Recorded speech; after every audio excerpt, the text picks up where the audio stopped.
I'm David Brothers, and I'm speaking here with Whit Taylor, creator of comics like Watermelon, Madtown High, and Stethoscope Microphone. And Whit, I asked you here today because I think that your work is really interesting, as well as your kind of position in comics. But I want to start with something basic, which is when did you and why did you start drawing comics? Um, well, I guess I'll start with like the reading aspect of it. When I was a kid, I hated reading, especially like fiction. Hmm. And my mom thought the best way to get me into or not to comics, get me into reading would be to have me read comics. So she brought me to this local store in my town, and I think the first comics I picked up were like a Betty and Veronica and another Betty, and Yeah, I just like got really into them. Eventually, started getting into Marvel stuff as well, and that kind of made me get interested in drawing. And always also just been drawing like naturally, just kind of scribbling stuff down. Um, but then I took a little bit of a break for most of high school and most of college because I just had some teachers that weren't really encouraging. And didn't really have any formal training. I took one art class in college, and that's been the extent of my drawing classes. But towards the end of college, I just started reading more like indie stuff. I went to a few comic book stores in Providence where I was in school, and then I was like, wow, people can actually make stuff like this. I want to give it a shot. So that's pretty much how it happened. very cool. What kind of Marvel and indie books were you in, out of curiosity? Were you I into, took rather? Marvel, it was pretty much X-Men, and I also got into, there was a series, I don't think it's around anymore, called Generation X. It was Oh, more like, yeah. yeah, I was really into that one because I was like the perfect age for that. So, in terms of indie stuff, some of the first things I got into were Craig Thompson. Blankets was one of the first ones. Everything Jeffrey Brown, he was one of the people who really inspired me. Alex Robinson was another one. Charles Burns, stuff like that. That's cool. Yeah. One thing I've noticed about your work is that they feel sort of like stand-up comedy to me, in a way. Kind of the way you set up a situation and then just kind of hit different bits and pieces of it. Oh, Like that awesome. struck me especially in your OK Cupid strip on Tumblr. Just the way you use captions and things like that. It feels very much like a performance, in addition to being, like just a comic book in terms of a relationship to the reader. How do you, like, what's your process like? Do you set out with just one idea, like I want to tell a story about listening to Tool in high school and then go from there? Or how do you kind of structure your work? I mean, it comes from, I guess it's kind of happens in different ways. For the autobio stuff, like, Madtown High or any of the stuff I've been putting on Tumblr recently, I just like draw on like random experiences that I've had that I feel like I want to make a story out of somehow. So I guess for my process, I'll just scribble down a few notes of like bits and pieces of conversations. I tweak them a little bit. And then I add some like narrative, just to like fill in the gaps. In terms of like setting it up like a stand-up comedy sort of thing, I didn't even realize I was doing that. But obviously, like if you're having like a conversation, you have to find some way to kind of end it in a way that makes sense and has hopefully some humor to it. Not everything needs humor, but I mean, I guess that's the best answer I can give to your question. Yeah, it's the humor. It really stands out in your work to me. My introduction to your stuff was Watermelon, and I liked how you kind of like you address a lot of sensitive subjects, but with good humor. If that makes sense. Yeah, I mean, I feel like, when you're talking about race, and that's, what Watermelon dealt with, my experiences as an African American, as a black person, there is a lot of sensitive material, a lot of things that people don't feel comfortable talking about or thinking about. So there were some more serious moments in it, but I did feel like, in order to like make it flow well and to, make sure the pacing was good, that I needed to throw in some humor there as well. And I mean, I feel like I kind of have a self-deprecating humor in general. That's just kind of how it's, Yeah, it's just kind of grown that way. So it seemed like a natural thing to do. that's cool. So, like Watermelon, do you consider that autobio? Like, I feel like it is, but Yeah, I'd say it is. I mean, there's certain things, there's some factual stuff in there. Like, for instance, there's a part on, like, Kwanzaa, for instance, or Black History Month, different things like that where there is more, there's facts and stuff like that. But it kind of weaves in and out with the autobiographical aspects of it as well. Things growing up, my family being from New Orleans and writing about Katrina, Even with the Kwanzaa piece, like my experiences having people who expected me to celebrate that holiday, even though I didn't. Yeah. So what led you to making Watermelon? Was it like a story that you just came up with one day and was like, oh, this would make a good comic, or was it something different? There's a lot of things I wanted to get off my chest. I think it was, a lot of my comics are kind of like therapeutic for me, and I wanted to address subjects that I hadn't seen in a lot of comics or hadn't seen in most comics. I'd also, previous to that, I'd been making all these little mini comics that were like 24 pages at most, but within the comics, each story was about at most like 4 pages. Mm-hmm. And Watermelon is composed of shorter stories as well, but it was the longest piece I had done at that time. So it was like a real project for me, and I thought, okay, race is something that needs to be explored in more than 24 pages, in my opinion. So, yeah, that's what I did. Very cool. Do you prefer working like long form or short stories? Which I guess feels better to you? I think I'm more of a short form sort of person. I haven't really done that much longer form work. I just completed this graphic novella, which is going to be around the 80-ish to 100 page-ish, depending on what I add to it, mark. So that's like the longest thing I've done. With Madtown High, Madtown High actually came out to about 150 pages, but within that, each story was no more than 6 pages. So I feel really comfortable working with that shorter story format. Yeah, and it seems a good way to kind of get in, say your piece, and get out as well. Like, nothing ever really drags in that format.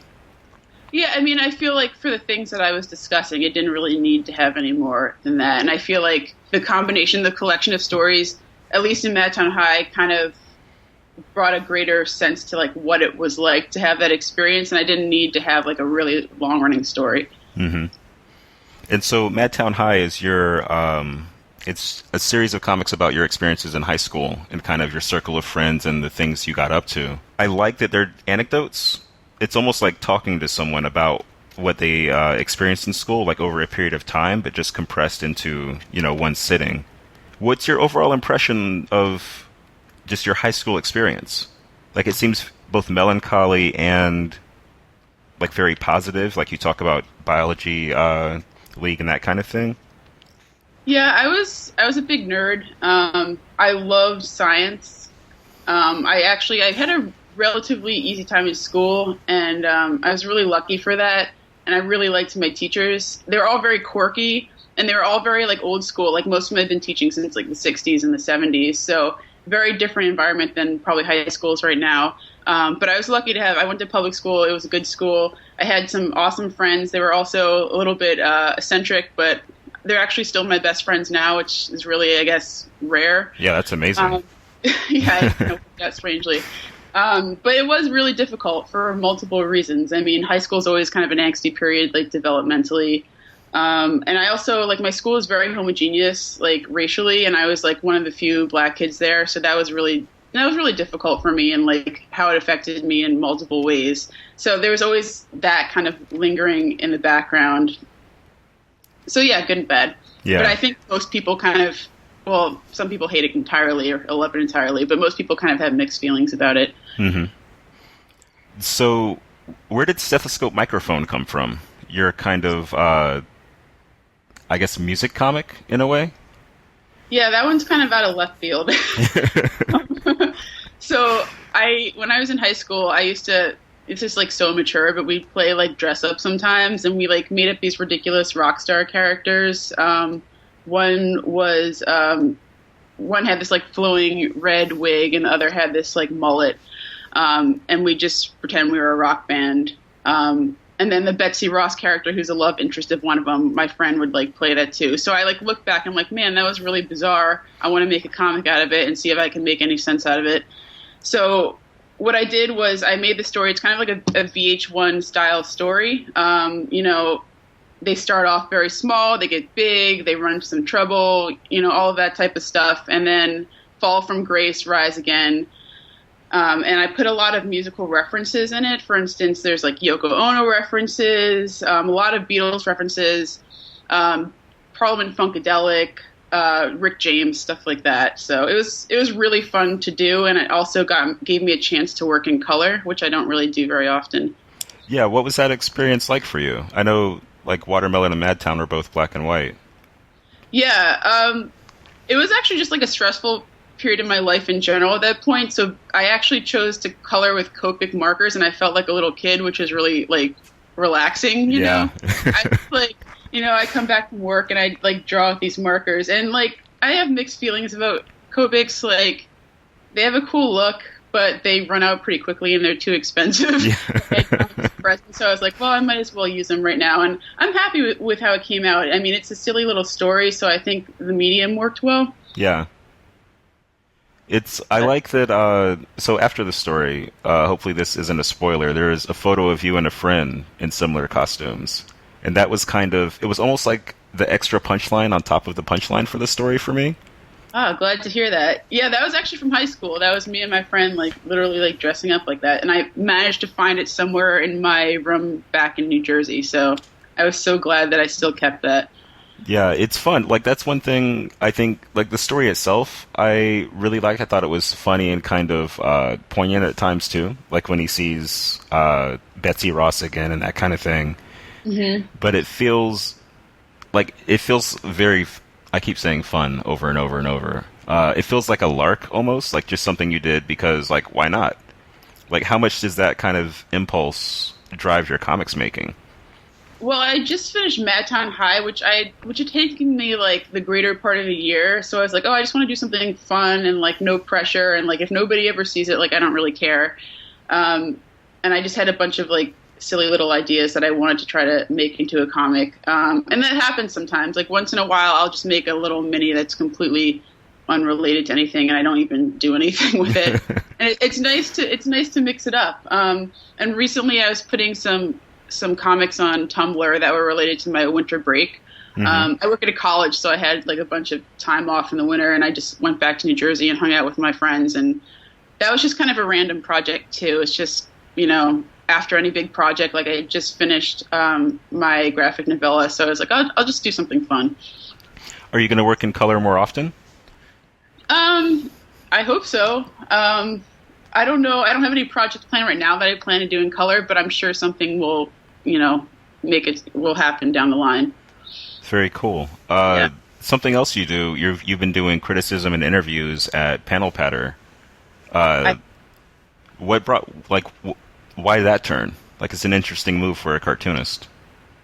Yeah, it kind of happened, I don't know, it's kind of interesting. So I've been reading a lot of stuff on, like, Tumblr, on the beat, various things about the state of comics criticism and how there seem to be still the same demographic of people reviewing comics, and that there weren't a lot of different voices out there, or as many as there should be. And I was like, that's interesting. Like, maybe I should give it a shot. I like writing. I've always liked writing. And so I guess what I did was I reached out to Rob Clow, who's one of my favorite reviewers. He's reviewed my comics before, and I've always just kept up with High Low, which is his blog. And so I reached out to him and I was like, I think I want to give reviewing a shot. Like, do you have any tips? And he's like, oh, I think you're a strong writer. Like, just do a few, put them on your Tumblr and see what happens. And they were very well received. So I was like, all right, I'm just going to keep trying to do this. And then Rob McMonagall from Panel Patter, he reached out to me and asked me if I wanted to start writing some stuff. And I said, of course. And I love working for him. He gives me a lot of freedom to be able to, do what I want. So it's really great. Yeah. How long between putting your reviews on Tumblr and him reaching out? Like, how much time was there between that? Maybe 2 to 3 months. Wow. That's pretty quick, yeah. Happened pretty quickly. But I've been trying to take a different approach with the reviews. I have a background in social science and in health, which is kind of you wouldn't think that would be related to comics, but I've tried to use some of the academic stuff that I've had to try to rope that in to, especially social science stuff, to rope that into people's works. Can you talk a little bit about that? How you've, an example? 'Cause that's really interesting to me.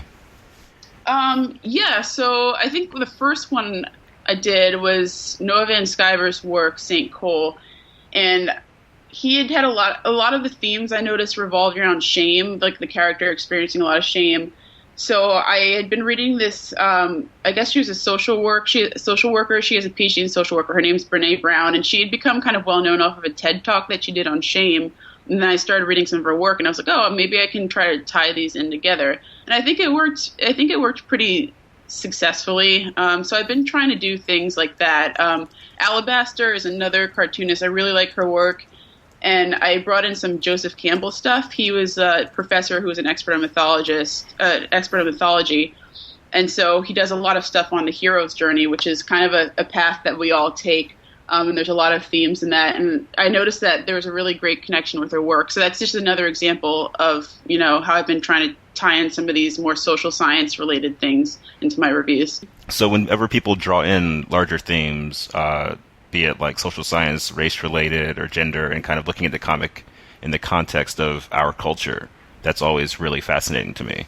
Yeah, exactly. And I think one of the things, like, I've always been more drawn to storytelling than the art. Like, the art, if it's not quite my cup of tea, I'll like let it slide if I really like the story. Mm-hmm. But one thing that's actually interesting is that Rob Clow, like, after he read some of my stuff, he's like, you need to like touch on the art more. And I was really insecure about that, given my lack of formal training. I was like, well, how are people going to like care what I have to say about art if I don't really have this like huge background? But I've really been trying to incorporate that, and I think I've made more of an effort with that lately. Yeah. How do you approach discussing art? It's one thing that I personally, I'm a writer by nature, I guess. I had to teach myself kind of the language of art and how to get across how I feel about it. Yeah, I mean, it's kind of similar to what you've said. I've just been doing some, studying up on it, and really part of it's just my personal opinion. Reviews always when it comes down to it, it's your opinion about something. So, yeah. That's all I have to say about that. Do you work in a studio? Do you work alone? Like, do you have a comics community? I work alone. I work in my apartment. I have plenty of cartoonist friends, which I feel like has grown over the years. Like, I'm pretty shy as it is, so it's been a big effort for me to reach out to people, but I'm realizing how awesome it is to know other people who are, passionate about the same thing that you are and who are making really cool stuff. But in terms of working, I tend to work alone. Like, I need that, like, quiet and that, being alone to be really focused, so. Do you work with music or anything, or it's got to be completely, like, just you and the page? Oh, I listen to music, and this is, like, kind of humiliating, but, like, lately I've been listening to, like, this horrible, like, top 40 radio, and it's, like, I don't even like it, but it just, like, somehow the beat gets me, like, pumped up. I shouldn't have really said that, but that's what I've been doing lately, and, other music that I quote-unquote really like, too. Yeah. What kind of music are you into? Wow.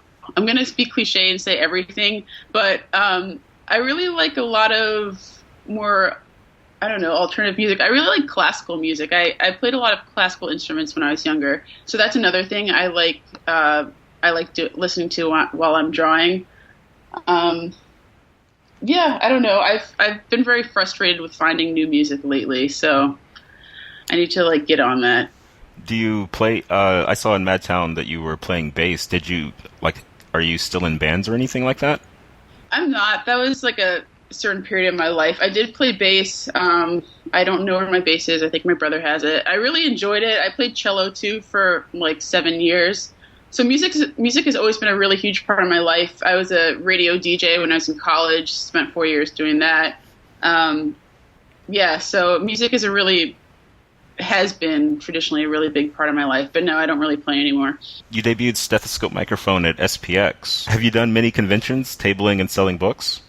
I do. I try to get in as many as I can, but, obviously expense and location have to be taken into consideration. But I try to at least do 4 a year. I have a few lined up for this year. SPX is my favorite one.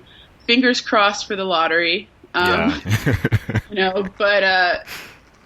is probably one of my favorites, and I went to Asbury Park Comic-Con last year, which was interesting, so I'm giving that one a shot again. That should be in April, and we'll see what else comes up. Where is that con? It's in Asbury Park in New Jersey. It's down the shore. Okay. So, last year at least I had like a very nice view of the beach while I was selling, so that was pretty sweet. How do you like the tabling experience? Is it like grueling for you to talk to everyone who comes up, or are you like a natural salesperson? I'm definitely not a natural salesperson. I was really horrible like when I started off, because I'd like leer at people, like watching them check out my work and trying to like get. And I thought that I was just very like hyper aware of people like looking at my work and being very anxious about it. And I've tried to learn how to back off about that.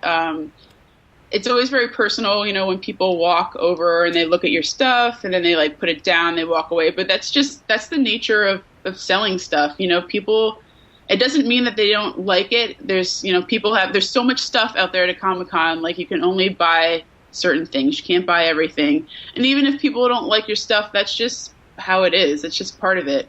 But in terms of selling stuff, I've been working on pitches. I don't want it to be like too pushy. And then I find the best thing is really just like talking to people like a normal human being. That's what works. Surprisingly, that goes a long way sometimes. Exactly. Have you had a favorite show or like an experience where you were just like, oh my goodness, making comics was the best decision I've ever made? Any highlights? Highlights. Well, SPX has always been great, especially this past year, because I felt like I was just feeling more confident, and I feel like that really helped me meet people. I was up for an Inkstuds award, so that was kind of exciting for Madtown High, which was completely unexpected, but it was just nice to go in and with like the Madtown Highs, which I hadn't actually sold yet because I had printed up number 4 and number 5 pretty late. So that was fun to bring that over. I also like MICE, the Massachusetts Independent Comics Expo in Boston, and I'm based in Boston, so that's always easy to get over to. But it's really like nice community of people. It's a little bit smaller, and just really, really fun just to see old faces every year. Yeah. Do you put your comics together yourself? Like, is it a completely independent operation, just you and Kinko's? It used to be. It used to be, but not anymore. I mean, with my older minis, I definitely do that. I actually had no clue how to do it at first, and I looked up. It was Art Babe, Jessica Abel's like old site, and on there she just had instructions for like making your own mini comics. So I like followed that religiously, and at first it took me like 2 hours, 3 hours to like get a basic one down. But yeah, the pagination is crazy sometimes. I was so confused by that, but. And dimensions. I'm not really good with math, so it was like super hard. But, yeah, I did that at first. Now I get them printed. I get them printed in Boston and sometimes in other places. So, yeah.